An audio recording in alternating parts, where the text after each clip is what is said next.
Você já parou para pensar por que tantas guerras foram travadas em nome de Deus? Por que povos se destroem mutuamente, alegando serem os escolhidos do divino? E se eu te dissesse que um dos maiores filósofos da história demonstrou, há mais de 300 anos, que essa ideia de povo escolhido é uma ilusão perigosa que distorce completamente a natureza de Deus? Baruch Spinoza foi expulso da comunidade judaica aos 23 anos. Sua família o renegou. Amigos viraram as costas. Ele foi amaldiçoado publicamente e condenado ao ostracismo eterno. Seu crime? Ousar questionar um dos pilares mais sagrados da tradição religiosa, a ideia de que Deus teria escolhido um povo específico dentre todos os outros. Mas o que Spinoza descobriu era tão revolucionário e perigoso que mudaria para sempre nossa compreensão sobre Deus, religião e humanidade. Antes de mergulharmos no pensamento radical de Spinoza, precisamos entender o contexto. No século XVII, a Europa era um barril de pólvora religioso. Católicos e protestantes se massacravam. Judeus viviam em guetos. A Inquisição queimava hereges. E cada grupo religioso tinha absoluta certeza de que Deus estava do seu lado, de que eram especiais aos olhos do divino. Essa convicção não era apenas uma crença reconfortante. Era a justificativa para perseguições, massacres e a negação da humanidade daqueles considerados não escolhidos. Spinoza cresceu em Amsterdã, filho de uma família de judeus portugueses que haviam fugido da Inquisição. Ele foi educado na tradição judaica, estudou o Talmud, a Torá, os comentários rabínicos. Era brilhante, promissor. Todos esperavam que se tornasse um grande rabino. Mas quanto mais Spinoza estudava, mais perguntas surgiam. E essas perguntas eram perigosas. A ideia de povo escolhido está enraizada nas Escrituras.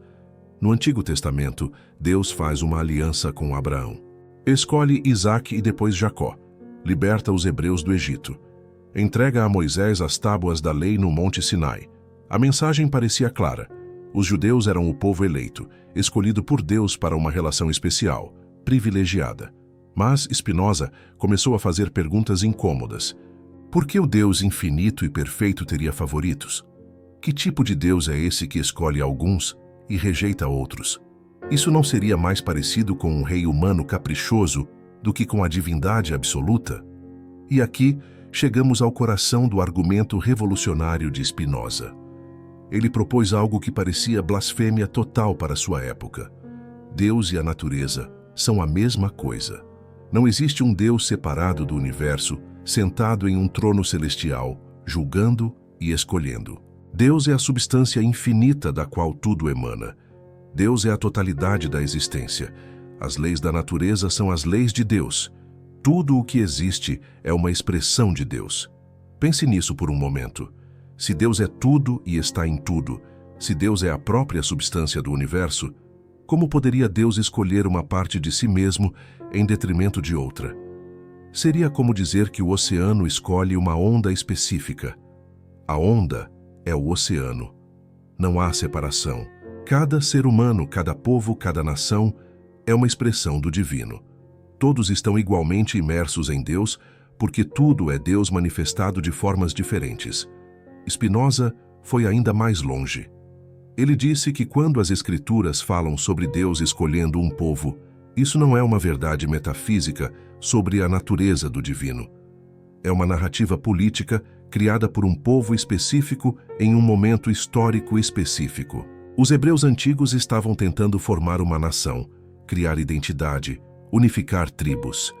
A ideia de serem escolhidos por Deus era poderosa, dava coesão, dava propósito, diferenciava-os dos povos vizinhos. Era, essencialmente, uma ferramenta de construção nacional. Mas aqui está o problema. O que começa como uma narrativa para criar identidade rapidamente se transforma em uma arma. Se meu povo é escolhido, os outros são rejeitados. Se Deus está conosco, Deus está contra eles. A linha que separa o orgulho de superioridade é perigosamente fina. E Spinoza viu isso claramente. Ele observou como a ideia de eleição divina havia sido usada para justificar intolerância, perseguição e violência ao longo da história. Vamos ser claros sobre algo fundamental. Spinoza não estava atacando o povo judeu, ele estava atacando uma ideia, uma construção teológica que acreditava ser falsa e perigosa.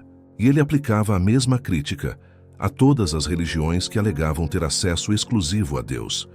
Cristãos que diziam que só através de Cristo havia salvação.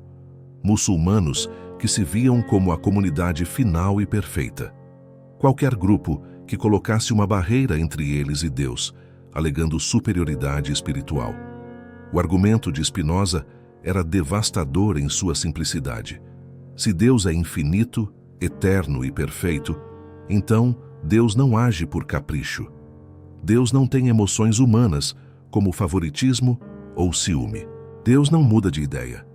Deus não faz acordos políticos com nações específicas. Tudo o que acontece no universo flui necessariamente da natureza de Deus, que é a natureza da própria realidade. As leis naturais aplicam-se igualmente a todos. O sol nasce sobre justos e injustos.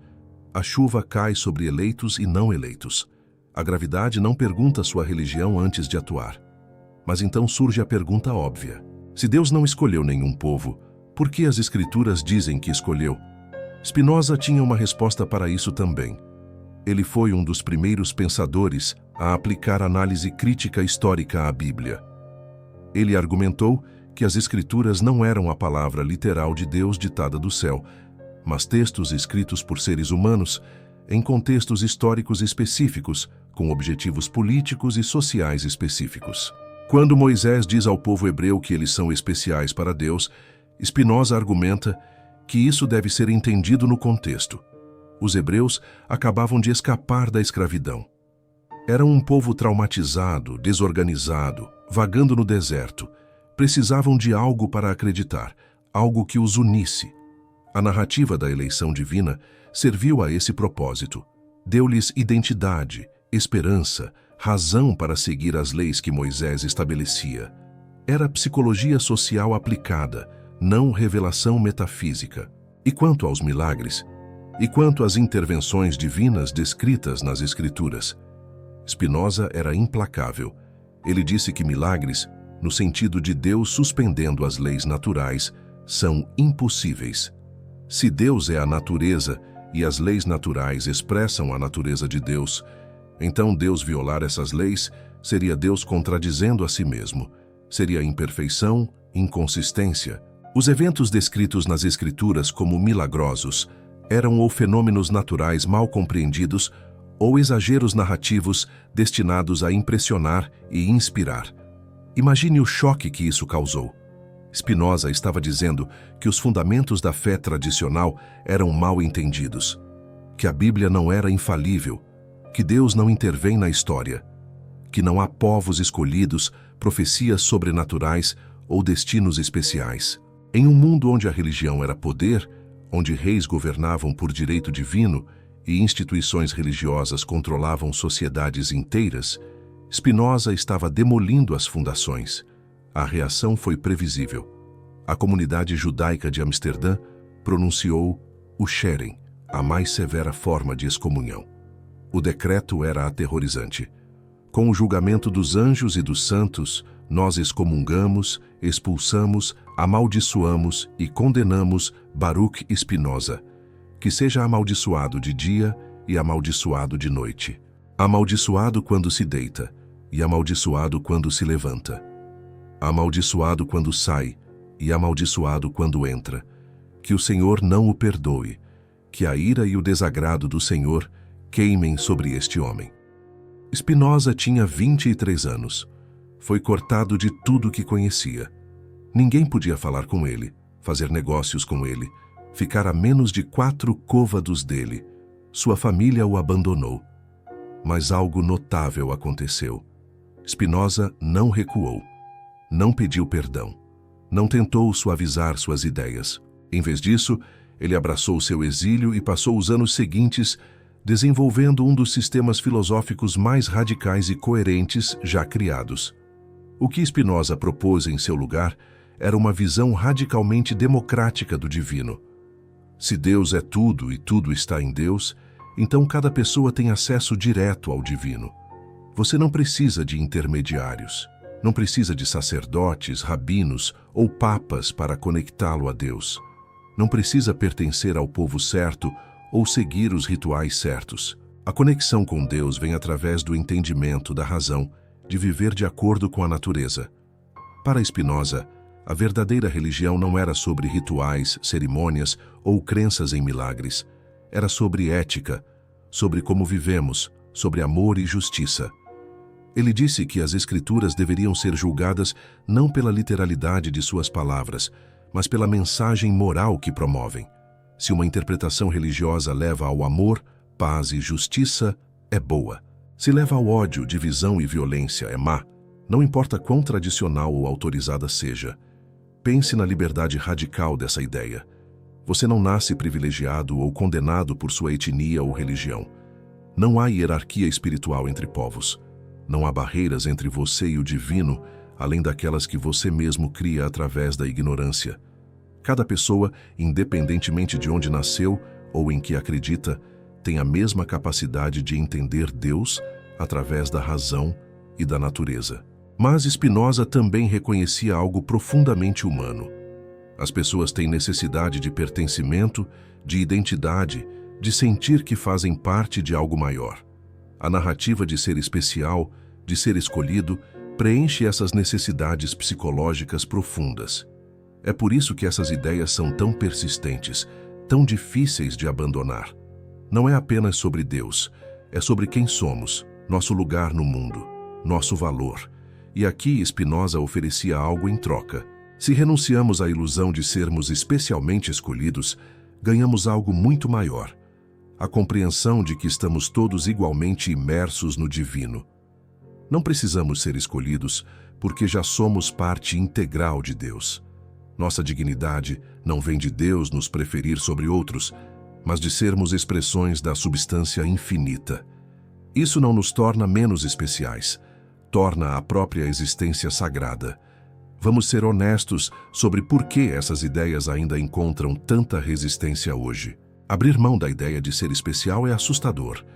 Se meu grupo não é escolhido, então talvez eu não seja tão importante quanto pensava. Talvez minha religião não seja a única verdade. Talvez eu tenha que reconhecer plena humanidade e dignidade espiritual em pessoas que sempre vi como outras, como inferiores, como fora da graça divina. Isso exige humildade e coragem. Mas considere o que ganhamos. Se nenhum povo é escolhido, então nenhum povo pode reivindicar direito divino sobre terras, recursos ou poder político. Nenhum grupo pode justificar opressão de outro alegando aprovação divina. Nenhuma guerra pode ser verdadeiramente santa porque Deus não toma partido. As implicações políticas são enormes. Spinoza estava lançando as bases filosóficas para secularismo, democracia e direitos humanos universais.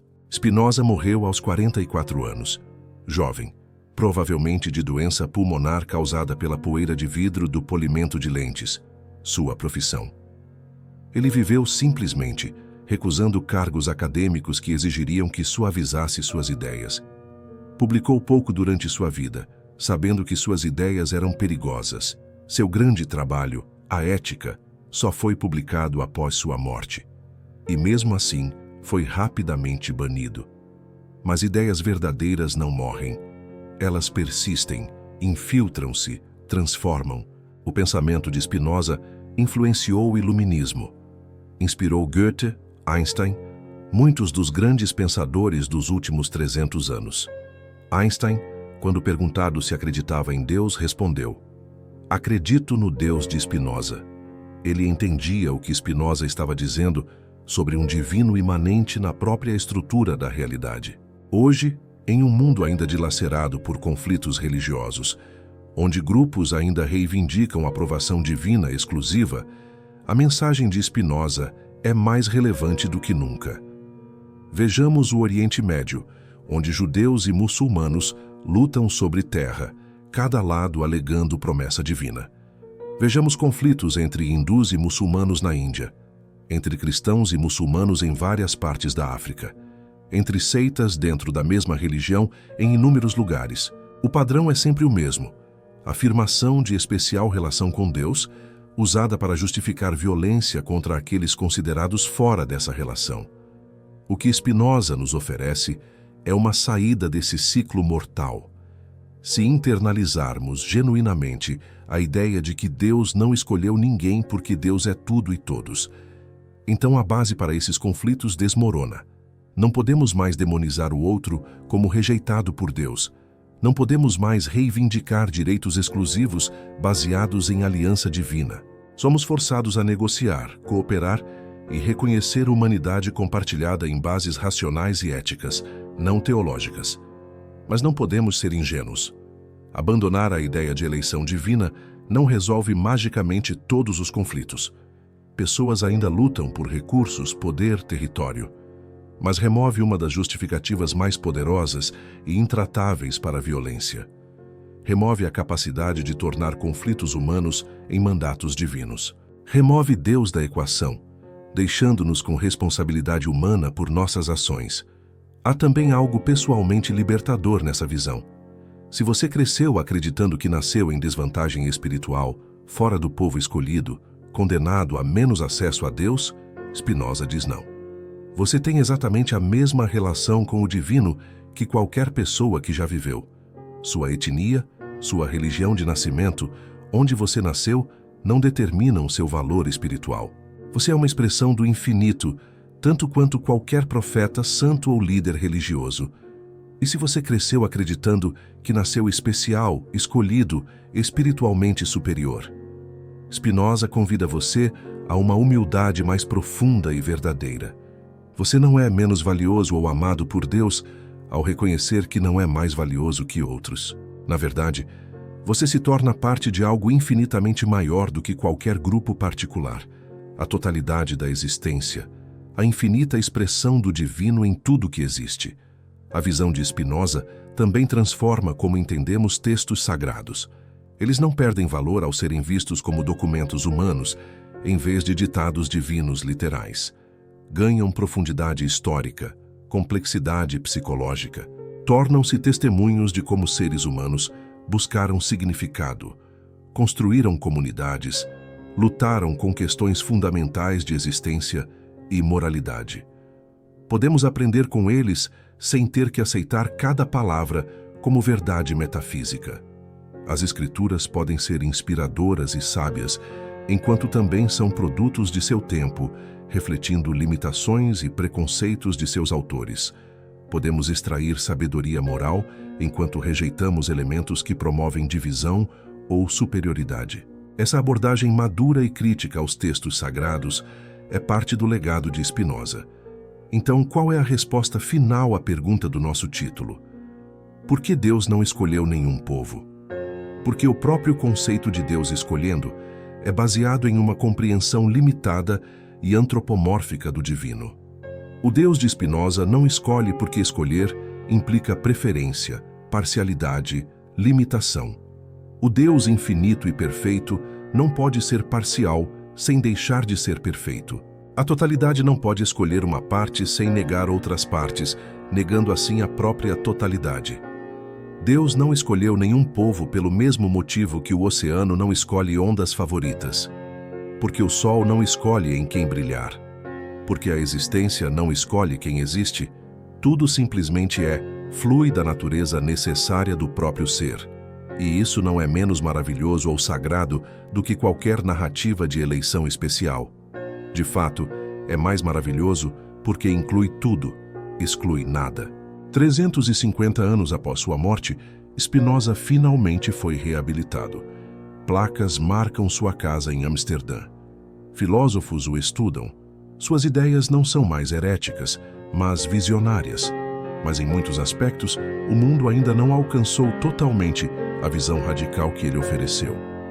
Ainda vemos eleição divina alegada, superioridade espiritual reivindicada, violência justificada em nome de Deus escolhendo um lado.